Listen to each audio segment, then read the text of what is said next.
reaching the next generation. Okay. So I think it's important that we start off by understanding how they speak, right? And understanding the language. How do you do, fellow kids? So I'm just gonna quiz you real quick about some terms, and hopefully I understand them well enough to know. Bussin'. What does bussin' mean? Oh, it's going really great. It's going really well. Yes. Your love is bus. Sounds good, I guess, but I don't have any idea other than headed to school. What is Riz? Riz, like you're super Riz, man. Oh, charisma, like attractive, like has it all together. Yeah. Hi, I'm Date Mike. Nice to meet me. How do you like your eggs in the morning? What's sus mean? Suspect. Yeah, see? That's short for suspicious. I have no idea. Don't be suspicious, don't be suspicious. How about sus? That's suspicious. Yeah, see? Hey, I just learned that one. so how about drip? Drip. I don't know. Oh my goodness, the drip today is incredible. I cannot be messed with today, my goodness. Get in line, ladies. How about cracked? Oh, I don't know that one. Bad. My friend here, Justin, he's already taken, and he's cracked at Fortnite, my guy. How about vibe? We're just vibing here. You're just vibing? Vibing? I don't understand the words you just said. Okay. So say less. Say less? Mm-hmm. That's it? Mm-hmm. Say less. Oh, say less. How can that be positive? Cause it hangs them up to see someone like you. But you've gotta make your own kind of music. Sing your own special song. Make your own kind of music, even if nobody else. Busting to be here, and I have no idea what I just said.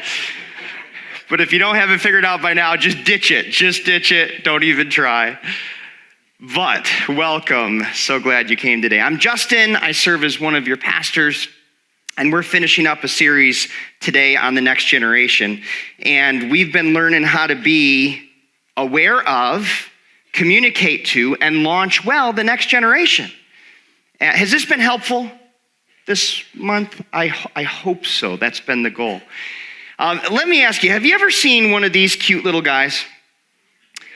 And I mean, some of you are like, oh, well, I'll pay. You can get some and bring them home to your kids. They will love them, right? They're no work. They're no smell. It's all fun. You can let them run free through your house. It's great. So these little guys, when they get going on their little wheel, right? And they're going and they're going and they're going, and their little legs, right, are going. And every now and then when you're doing it, and it's entertaining, is it not? And they're going, every now and then there's a moment where they'll stop and they'll just kind of look. And in that moment, you're like, do they know? Like, do they know that they're not getting anywhere?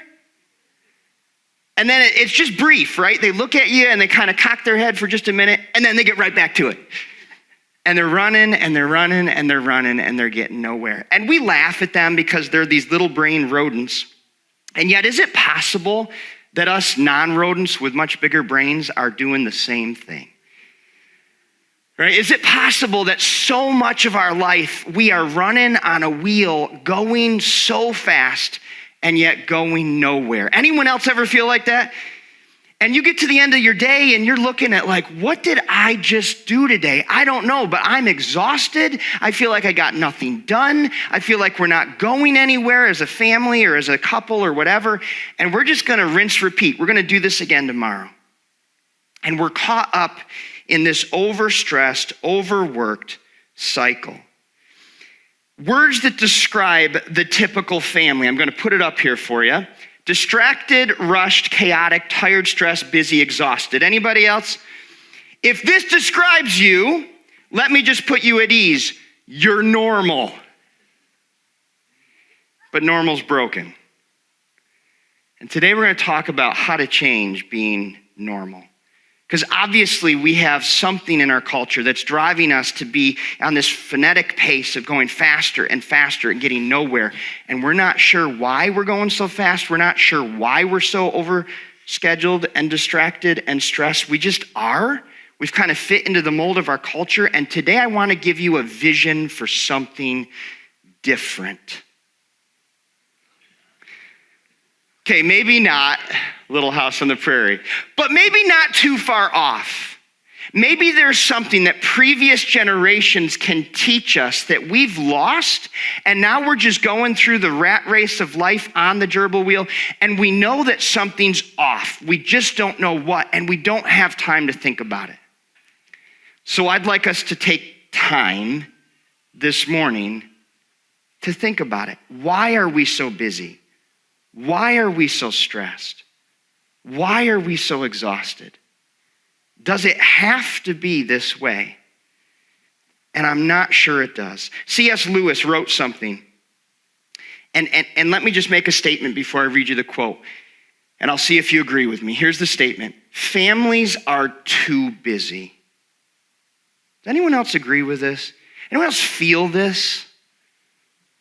And if you don't, please teach the rest of us, because we want to learn. Families are too busy. Here's what C.S. Lewis wrote in his little book about spiritual warfare called Screwtape Letters. It's a fictional account of demons trying to attack and hinder Christians who are following Jesus. And so there's a junior demon who's talking to a senior demon, talking to Satan, and trying to figure out, like, what's the plan? How do we stop them? How do we do this? And Satan replied, our plan is very simple. We will make the noise of man's world so loud that he can no longer hear the voice of his God. And that is a brilliant, simplified description of the ploy of Satan. I don't want to over-spiritualize our schedules, but I think he's been very successful at making us so busy that we don't have time for some of the best things in life. And we don't have time for the God things of life. You know, this is creating, just in a culture, we are the most exhausted, overstressed, anxious generation ever. We have more modern conveniences than ever before that were supposed to save us time. So what happened? And here's a rarely noticed problem with the fast-paced life. Kids don't have time to be bored. Now that sounds really ridiculous, doesn't it? Now here's why boredom is important. Boredom is this blank slate where creativity thrives. And because kids are in the loop of dopamine hits with their screens and their sports and their activities constantly, they never have a blank slate.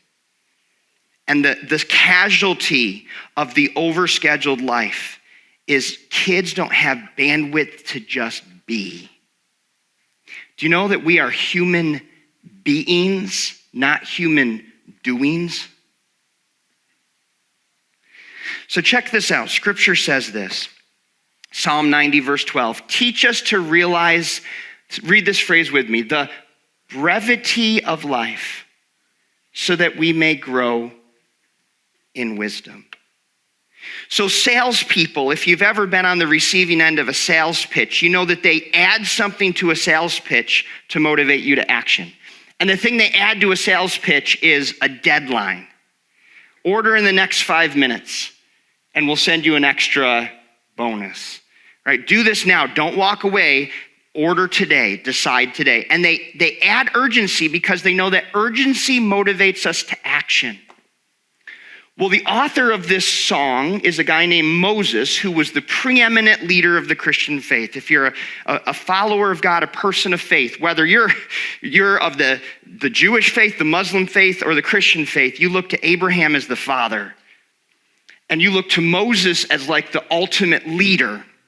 And Moses wrote something clever about life. He wrote that there's a brevity to life what he does is he inserts urgency. And the reason he inserts urgency when he talks about life and time is to motivate us to action. So Moses wrote some phenomenal stuff when he was alive, including the first 5 books in your Bible. But he only left us one song that we're aware of.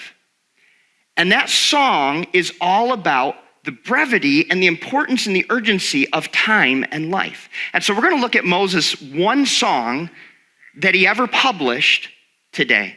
So if you want to meet me there, we're going to go to Psalm 90. And I love the picture on the screen. Anyone know what this is if you're under 20? Ask your grandparents. They'll tell you later today. It's really cool. Some stuff spins and like sound comes out. It was a really neat technology a little while ago.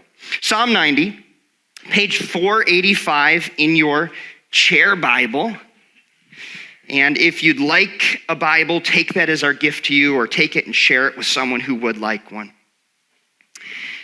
But as we wrap up our Next Gen series, we've covered a few different themes in this series. We've covered twisting young people to greatness, not just raising them, but training them. We've talked about focusing on the heart, not just winning arguments, but winning the hearts of young people. We talked last week about screen time. It was an eye-opener for many of us adults, and it was convicting. And today we're talking about time. And it's funny, in our current culture, there are so many different ways to keep track of time. I mean, you think about previous generations. You know how they kept track of time? There was this weird yellow thing in the sky that they looked to kind of determine what days, and they'd create these sundials and stuff. Sundials don't work in upstate New York because there's no sun, I know. But we have more ways to keep track of time than ever before. I mean, we've got smartwatches, we've got smartphones, we've got smart appliances. But can I tell you that I think those smart devices are dumb? Because they're telling us what time it is, but they're not helping us use that time. They're just mile markers telling us, oh, time's going fast. But there's no teaching or training that those devices are giving us when it comes to time. I'm going to take a wild guess here that no one in this room has ever been trained in strategic scheduling. Now, I could be off. But I'm guessing that the majority of people in this room or even online have never even heard the phrase strategic scheduling. So my job is to change that today, because time is one of the most valuable commodities that God has given to you. And I have been with people on their deathbed, as some of you have too, and I have never heard someone on their deathbed wish they had more money. But I've heard a lot of people wish they had more time. Time is a commodity you cannot increase. It is the most important commodity that God has given us. How do we use this time well? All right, Psalm 90, verse 1. Lord, through all the generations, you have been our, what does it say there? You have been our home. Now let me just pause real quick there. Moses is getting at something, because he was leading the Israelites to the promised land, but they were really for 40 years wandering in the desert, and their home was wherever they slept that night, in a tent in the desert. And God was teaching them, soon they were about to go into the promised land, and they were going to have homes they didn't build, that they were going to move into, of the people that they would conquer and drive out of that land. And he's like, just remember, when you have these fancy, nice new homes that you didn't work for or build, the better pursuit of your time is not your house, it's God. God is your home. And I think in our world, it's really easy to wrap up much of our time, and there's studies on how much time we put into our home. We put a lot of time into our home, maintaining our home, building our home, furnishing our home, repairing our home. There's a lot of time that gets put in our homes. But what if there's something more significant when we think of home? That God with us is the greatest place to be. God with us. And so all of that time we spend looking for more stuff trying to make it our identity. And God is offering us something better. Our home is with God. And that's a little bit idealistic, and he'll get more practical as we go here. Verse 2, before the mountains were born, before you gave birth to the earth and the world, from beginning to end, you are God. I don't know if you've ever thought of it the way Moses is writing, but have you ever considered that? Like God gave birth to the world? I mean, that's a poetic way of trying to make us feel 2 inches tall. Right? There is a being out there who in 1 week just gave birth to everything that is. That's crazy. He gave birth to the world. He gave birth to the mountains. And then he says from beginning to end, he's talking time there, you are God. Meaning, before you were born, guess who was God? God was God. Before the world was born, guess who was God? God was God. God was there and God was God. When you're long dead and gone, guess who's still going to be God? God is still and will still be God. So this is kind of putting us in our place. We're 2 inches tall in the grand scheme of things. God is God. Look at verse 3. He goes even further. You turn people back to dust, saying, return to dust, you mortals. Moses is being fun here. He's like, God is so big and so powerful and so eternal with no beginning or end outside of time. He made the world, made time. And then us, these people who think we are God. We think we are the masters of our own domain in our world and our relationships. We are nothing but a collection of cells. We are but dust. And you know how we know we're but dust? Because after we're buried, guess what happens to our bodies? They unattach and go back to the dust that we were created from. So in funerals, this is the phrase that's often said, right? Ashes to ashes and dust to dust. That is who we are. We are a collection of dust with the fingerprint of divinity, the fingerprint of God on our lives. And so what's interesting is someday when we're buried and there's a gravestone over our burial spot, there's going to be a birth date and an end date. And you know what's between that? A dash. They're going to summarize your entire life someday with a stinking little dash. And it's what we do with that dash that matters. Verse 4, this is cool. For you, 1,000 years are as a passing day, as brief as a few night hours. And what he's saying here is that time bends at the feet of God. God is never rushed. God is never busy. God is never anxious. Have you ever went to talk to God in prayer? I'm doing a phone call sign here, right? You ever say God and you hear like a busy signal, or you hear him saying, hey, I'm taking a nap. Can you ring me back in about a half hour? Or has God ever said, no, I'm talking to 3 million other people right now. Wait your turn. God is never restricted by time. And so he's kind of setting that up for us before he gets more practical. Verse 5. You sweep people away like dreams that disappear. They are like grass that springs up in the morning.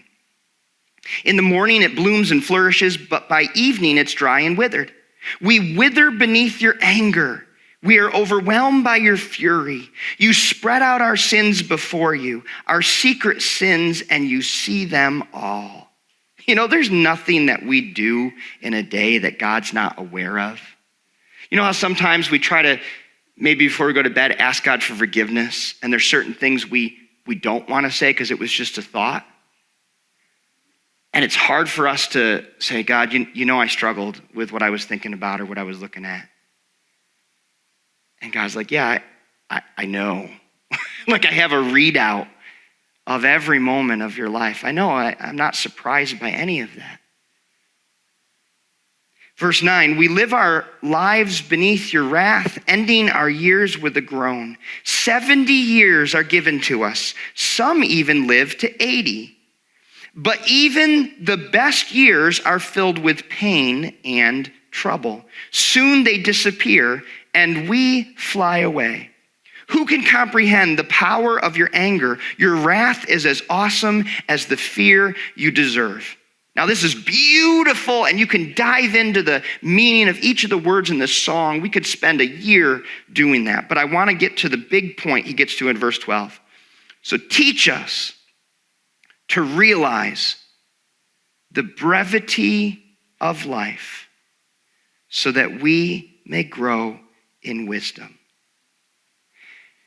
Teach us to realize the brevity. Brevity means briefness of life, so we may grow in wisdom. Moses is like, our time is so limited. Many of us are going to live into our 70s. Some people, if they get lucky, into their 80s. There's some people that live beyond that, but that's typically the upper range. Even to this day, thousands of years later, that's typically the upper range of the human life. And he's like, even though we have this slot of life that people are often allotted by God, even the prime of life, what is the prime of life anymore?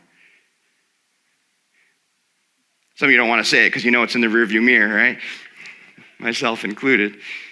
But here's the deal. He's even saying, when it comes to our lives, even the best years are filled with pain and trouble. And isn't that so true in our stages of life? When we were in our prime, we didn't know it.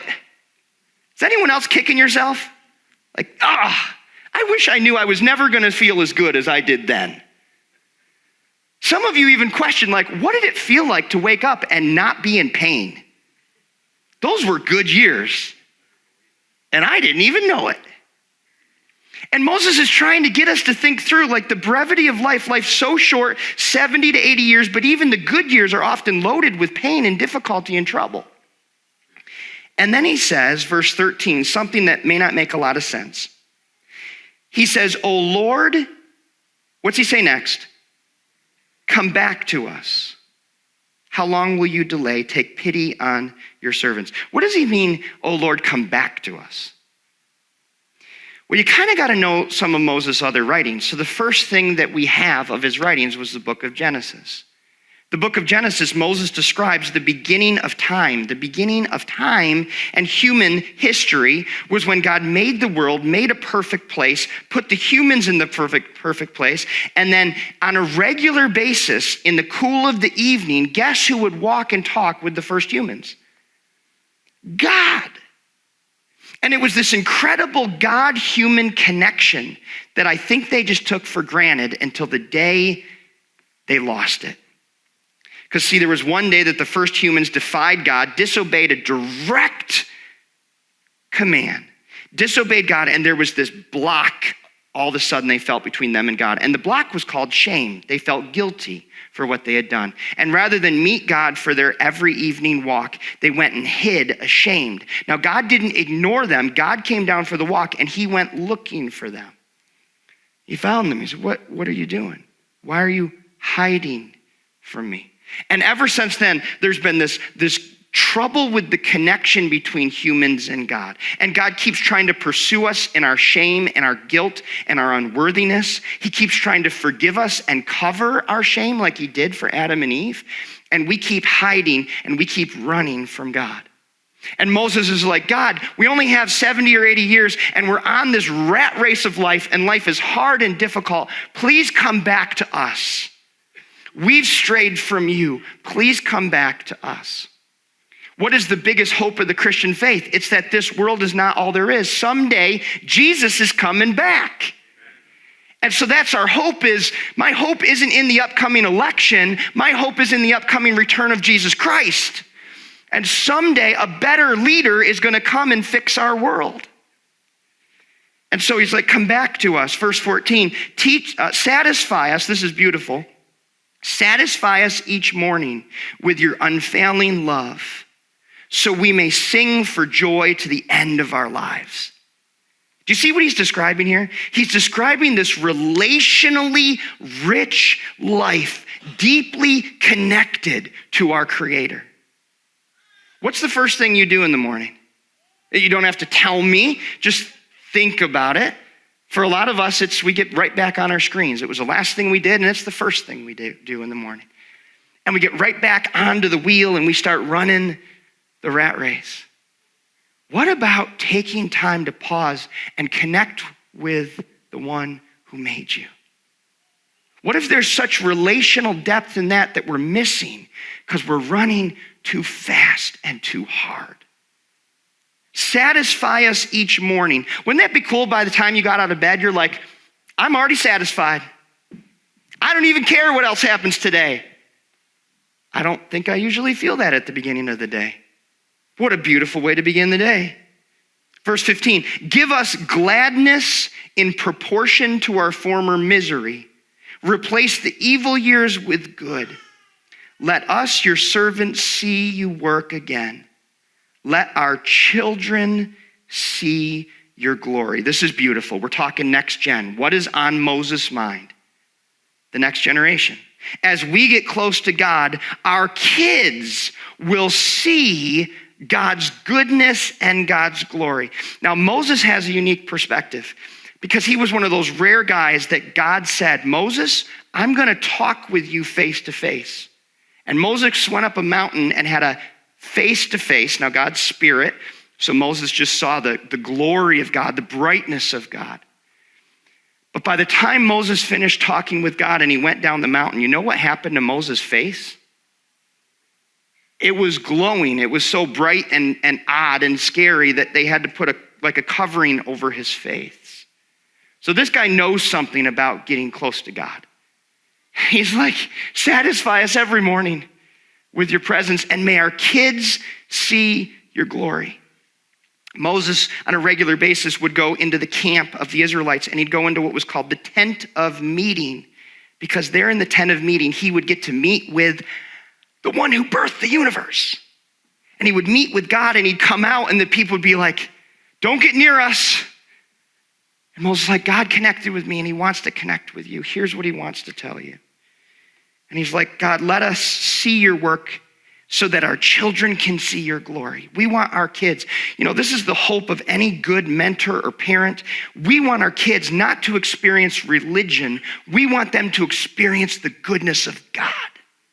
We want them to experience the richness of a relationship with God. And if for you, your only connection with God is religion, I'm going to go to church, I'm going to be baptized, I'm going to do the right things, I'm going to say certain prayers, you're missing something. And your kids are going to miss something. And your grandkids will too. If you have this connection with God, that's something that the next generation longs for. The next generation, my friends, as much as people might rail on them, they are a deeply spiritual generation. Deeply spiritual. They long and they hunger for something supernatural. But they're not turning to the church by and large because they think the church is fake. And so more than most times in history, young people are walking away from church. They're searching for spiritual stuff in other places. But I'm telling you, my friends, we have something. We have someone that they long for. And so our walk with God, it matters. Look at verse 17. This is a beautiful ending to Moses' song. And may the Lord our God show us his what? Approval. What is it that we search for our whole lives? We look for approval. This is one of the biggest gaps for most young people, is they didn't have the approval of their dad. I deal with it and all the time in counseling. This is called a daddy wound or a daddy void, right? Either dad was absent or dad wasn't someone who was relationally connected to him, and they don't know that they have dad's approval. And so they live their lives trying so hard to get that elusive approval that's always just out of their reach. And so they pursue careers and they pursue relationships and they pursue all these things that never quite satisfy them. And Moses is like, God, please show us your approval, my friend. Whether you ever got your dad's approval or not, you have a heavenly dad who gives away his approval to his kids, no strings attached. He just wants to spend time with you. Why? Not because of anything you do, but because you're a human being. He just loves you because you're made in his image. Make our efforts successful. He ends with this. Make our efforts successful. Yes, make our efforts successful. God, I often am doing stuff because I need approval from people. I care what people think of me, whatever the case is. I need to prove to myself that I'm not who people think I am or who I think I am. He's like, God, I just want to pursue your approval, and I'm asking you to make my efforts successful. I'm not going to chase success. I'm going to chase God's approval. Isn't that kind of a relief? Because what you find when you chase success is it's always around the next corner, right? And if you're someone who chases success, you know that. You have these milestones of what you're going to get to, and when I get to this, I'll be happy. And then you get to this, and you're like, yeah, it didn't work, but I think it's the next one, the next thing. When I'm debt-free, or when I get this promotion, or when I get this new shift, or when I get whatever, and we're always chasing the next thing, and then we get it, and it's like, well, that wasn't it. And so then we get back on the wheel, and we're running, and we're running, we're running. We're like, why can't I get there? Why am I so tired?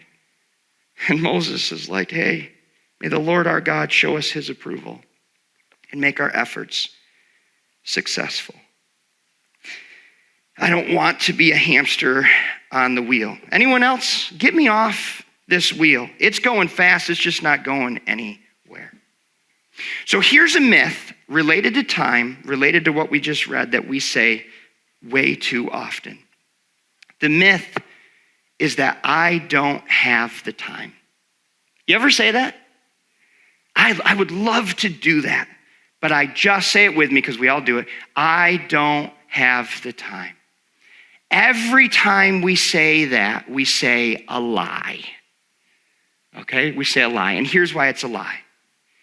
Today, God allotted for you the same amount of time that he allotted every single other person on the face of the earth. He gave you 24 hours.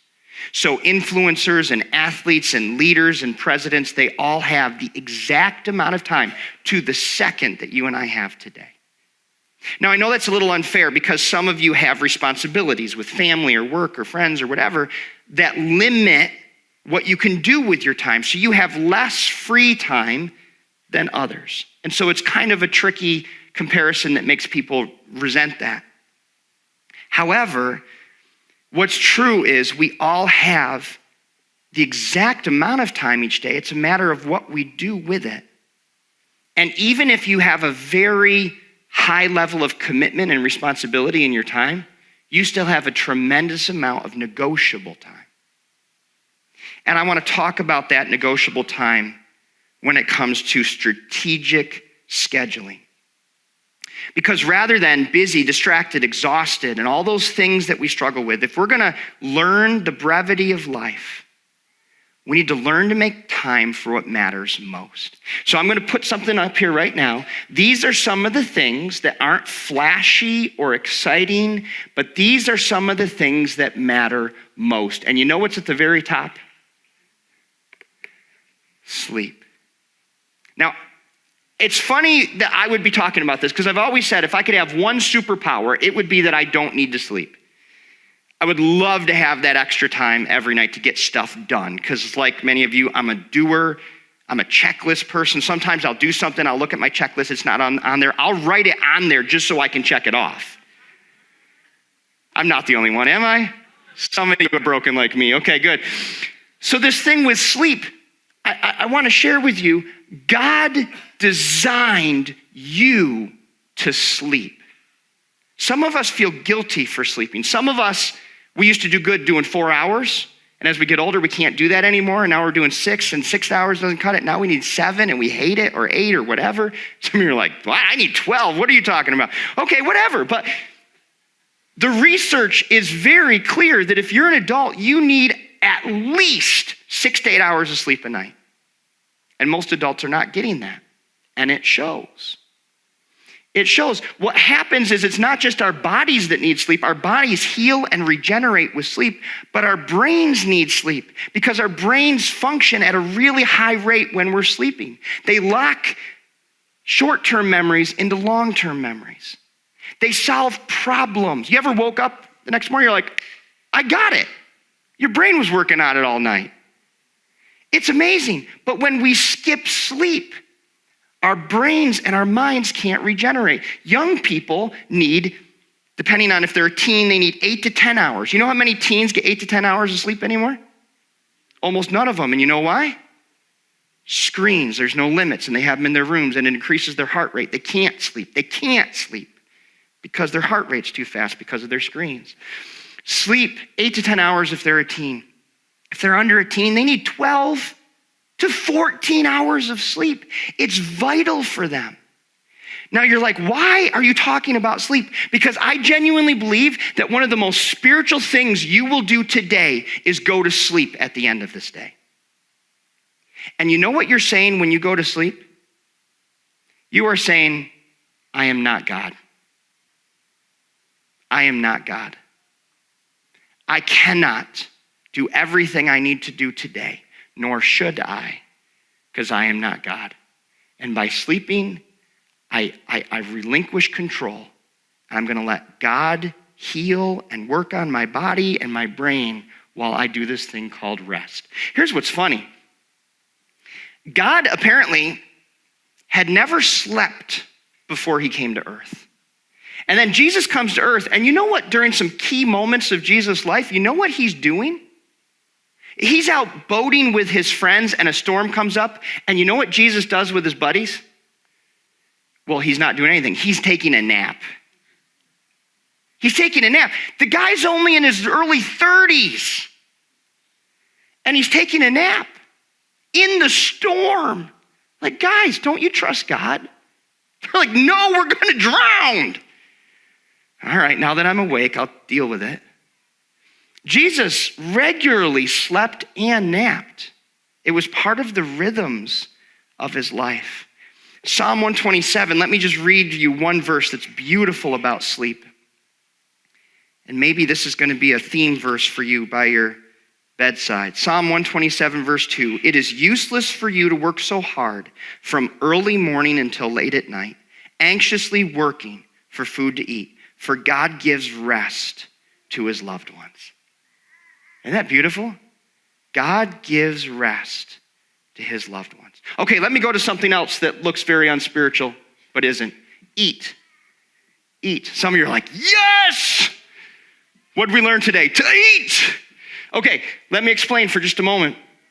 This is another thing that it appears God had never done before.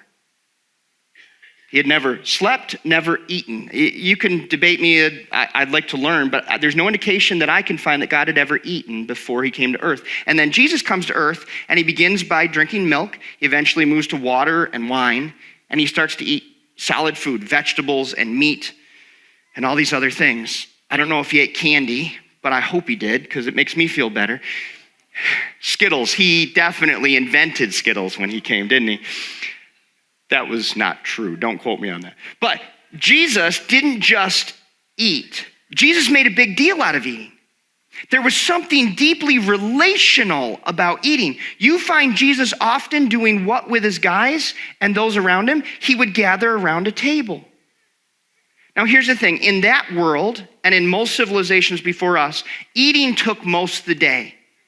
Not the eating itself, but everything connected to eating. You had to raise the food, you had to harvest the food, you had to kill the food, you had to bake and cook the food. It took most of the day just to do your meals. Today, what does it take? Pull something out, pop it in the microwave, take a few minutes, and you're done. We like the convenience, but we're missing something really significant. We're missing time around the table. And time around the table is so spiritual that out of the two main traditions that Jesus left his followers, one was baptism, which we get to celebrate today. The other was the Lord's Supper. It was a regular meal. He thought it was so significant that he left that as one of the two primary traditions for his people. Every Thursday, we eat with our small group, and it's good. It's fun. Some of our small group are like, yes, it's a highlight. It's relationally rich. When we don't take time to eat with friends and family, we're missing something, and we don't even know we're missing it. I was at a drug prevention seminar at the local school just a couple months ago, and the speaker said that when it comes to students who start using drugs and students who don't, there is one main differentiator. One, kids who eat meals with their family 5 times a week or more tend to not use drugs. They don't use drugs. Now, that's not to guilt someone that maybe you have that and your kids did, but just it's a statistic. There's something relationally rich about having meals together. And see, we're so busy, we don't even know it. And we're so overscheduled. Some of you are like, man, I just don't have time to do a everyday meal with my family. Okay, well, let that be a red flag. Let that be a warning. You're too overscheduled. There's got to be something you can change and cut. And I know often we get our kids committed into all these things, after school events and sports and everything. We want them to enjoy life. We want them to be involved. But what if our kids are so overcommitted they're missing the things that matter the most? Time around the table is highly significant. And that's not even Christian research, that's just research. And we're missing it because we're too overscheduled. Let me give you one thing. Maybe you say, I do meals around the table, and trust me, Justin, they're nothing spiritual. I can't wait till they're done. I get it, and trust me, we have those meals too. Here's one thing to try doing at your meals that can change meals from just the basic talks about the weather and the sports. And if you have young kids, please stop talking with your mouth open. Or chewing with your mouth open. My mom said that one time, stop talking with your mouth open. We're like, how do you do that? Stop chewing with your mouth open. So one thing with eating is, why don't you just take time around the table, and we do this sometimes and it's really fun, to just share your high and your low for the day. And here's what's nice about that. It gets beyond the sharing of facts. How was your day? Good. Right? It gets beyond the sharing of facts to the sharing of feelings and perspectives. And it's kind of an opening of the heart. What was your favorite part about today and what was your least favorite part? And just take the time to listen. It's not a time to correct them or say, well, that shouldn't have been your favorite part. No, give young people, and young people give the older people at the table time to share their high and their low. It's a really relationally rich thing to do when you're gathered around the table. Meals, I'm telling you, Jesus prioritized them, and I think we should too. Now, work's on here. I really don't have to spend a lot of time because we're in a culture that we work. We are workers. And many of us work too much. But let me just emphasize for just a moment, because sometimes young people or those who are retirees feel like, well, this is no longer part of my regular rhythm. Well, it should be. It should be. God designed us to be workers. He is a worker. And so if you don't have work to be part of your weekly rhythm, then you're missing something. You're missing purpose. You're missing motivation. And so work should be part of all of our rhythms. Some of us have to spend more time working than others in different seasons, but work should be part of our rhythm. Okay, worship and where'd rest go? Worship and rest. Worship and rest. I was last night at a little-known chicken place on the thruway that's newly open, and they were explaining why they're not open on Sundays. Obviously, I'm talking about KFC. And they had a big sign, why is Chick-fil-A closed on Sunday? And it says, like our founder, we believe it's important for employees to have a day for rest, for time with family and friends, and for worship if they choose. And we also think it just might make our food taste better on Mondays. And I'm thinking, man, and we all know this, but if a chicken place can get this right, we should be able to get this right. We should be able to have a day carved out of the week that is set aside for worship and rest. If you don't take a Sabbath, that's a set aside day of rest. If you don't take a Sabbath, Sabbath will take you. It's called burnout. If you don't take a Sabbath, Sabbath will take you. Are you setting aside time for that? How about learning? This should be part of our regular rhythms. Young people, you do a lot of this in school, and it gets obnoxious and frustrating and hard, but it's a wonderful rhythm. Those of us who are beyond school should still have a regular rhythm of learning. I should be looking to learn. I should be reading and researching, growing in an area of an interest or a passion that God has given me. there's this false idea that when we get to heaven, suddenly we're going to know everything there is to know. That's a false concept. There's nothing in Scripture that indicates that. The indication is just the opposite. When I get to heaven, I'll be able to sit down and interview whoever I want and learn from them the rest of eternity. I'm going to sit down and spend some time with Moses. Say, Moses, do you have a couple days? Could we talk? I want to talk to George Washington.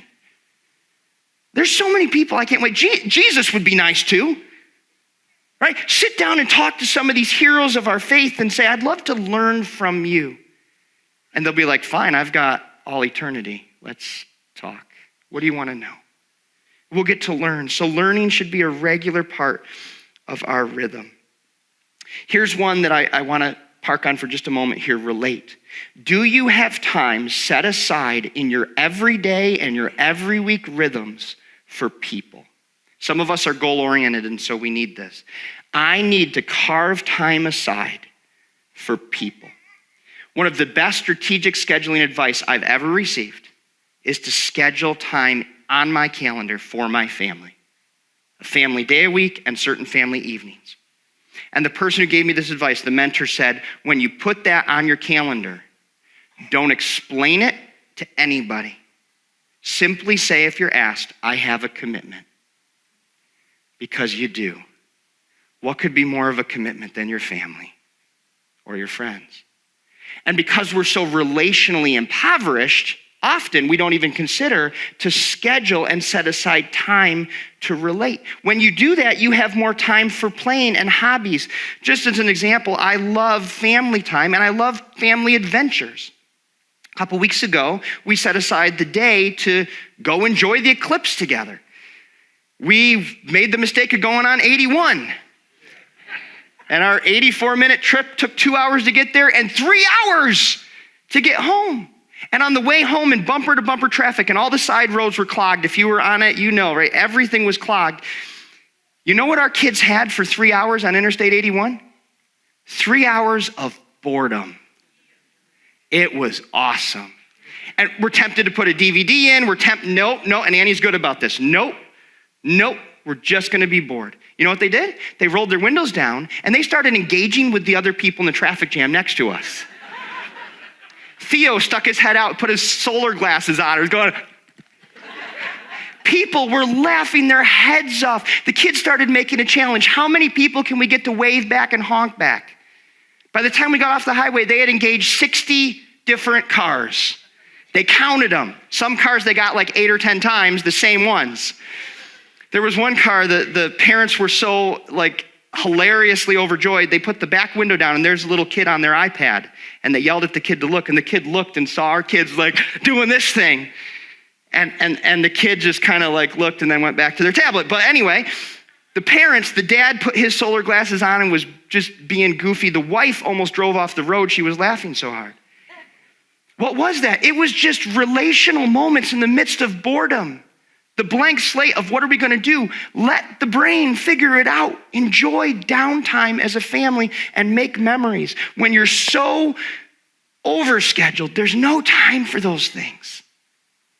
What would it be like if we just cut stuff out of our schedules so that we could have easy evenings together as a family to read books, listen to things like Adventures in Odyssey, play games, make forts, wrestle, hang out on the back deck, play some backyard ball?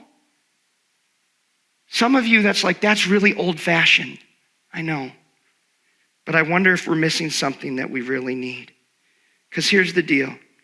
When your schedule has no margin, your life just has no depth. Here's what Jesus promised us. Come to me, all of you who are weary and carry heavy burdens. He knows us, doesn't he? And I will give you rest. Take my yoke upon you. Let me teach you, because I am humble and gentle at heart, and you will find, say this with me, rest for your souls. Doesn't that sound good? And then Jesus says, for my yoke is easy and my burden is light. Jesus is giving us a way off the wheel. He's giving us a way off to have time every day for rest, for play, for relationship, for time around the table, for worship. I wonder if we're missing it.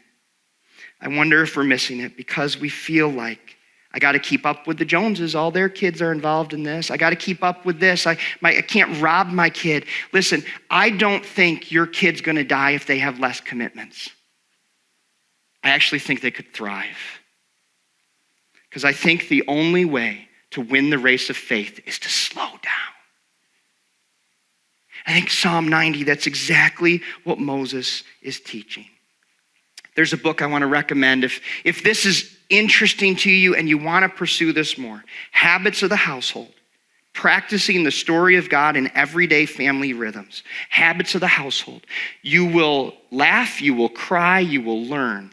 This is a phenomenal book. I can't recommend it highly enough. And I think what it will do is it will help us to simply slow down. There is so much relational wealth when we take the time to go slower, when we take the time to get caught in a traffic jam and stop just trying to flip off the people around us and put on our solar glasses and wave at them. You know, some of you have interests and you have passions, and you haven't had time to develop them because you're too busy. What has God given you a passion or an interest for? Some of you, you're pyromaniacs. Join me at the local fire department. We meet as pyros on a regular basis. Like, come play with fire and help put wet stuff on the red stuff. Some of you, you have passions for being outdoors. Do you know there's challenges? Our county, Shenango County, has a challenge right now that's a hiking challenge. 14 different hikes in our county. They got it mapped out. They have brochures at the county office building. If you do 10 of them, you can enter to win prizes. So my kids and I this summer, we're going to do these hikes, right? This is analog ways to connect and have fun. Whatever your passions or hobbies are, God gave those to you, and they're great ways to connect with people. No one on their deathbed asks for more money. Most everyone I've met on a deathbed asks for more time. Our time is limited. Let's be intentional with the time we have. Especially the young people around us are craving more than anything else. They're craving our time. And when we can slow down and give them our time, we will launch them well. Would you bow with me in prayer? This morning, if you want to grow in this area, I encourage you to reach out, get the book, whatever. Let's just all figure this thing out together. I don't think any of us have it fully figured out, but we want to. And I'm going to pray for you right now, and myself included. Father, I pray that you will help me, that you will help my family to learn to slow down, to enjoy the beauty all around us, to not be so quick to jump out of bed or jump on our screens, but to spend time with you. That we would seek your approval above anything else in our world. And that the rest of our day would be lived in that approval. Lord, as Moses prayed, make our efforts successful. Teach us how to be human beings, not human doings. Help us to add margin to our lives so we get back the relational depth that you designed us to experience. Lord, we love you. We want to learn from you. Thank you for setting an example when you sent your son down here. The Son of God napping and eating and enjoying time with those he loved. Help us to become better Jesus followers. And Lord, for the person here who's never chosen to follow you yet, I pray that they come and talk or mark on a connection card, I want to know more about Jesus. I want to take a next step of faith. If all of this that we've talked about today interests you or sounds good, it's not my idea, it's God's idea. He made you, he knows you, he loves you, and he would love nothing more than a real relationship with you. Lord, we pray this all in Jesus' awesome name. Amen.